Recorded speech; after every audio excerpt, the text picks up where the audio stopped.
సిద్దిపేట జిల్లాలో క్షుద్ర పూజల కలకలం రేపాయి. గుర్తు తెలియని వ్యక్తులు క్షుద్ర పూజలు చేసిన ఆనవాళ్లు ఉండటంతో కలకలం రేపిన ఘటన సిద్దిపేట జిల్లా చెర్యాల పట్టణంలో చోటు చేసుకుంది.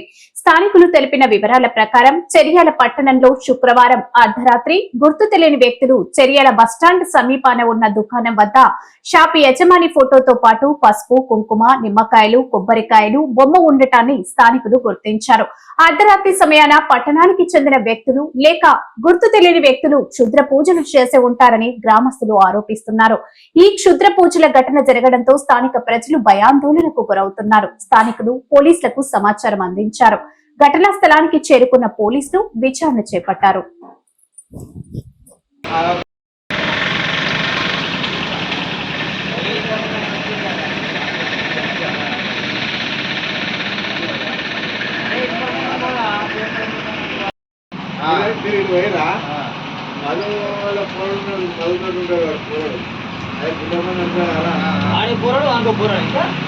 ఆడే రావుదా అది కాదు మరి ఆడే పోరాడు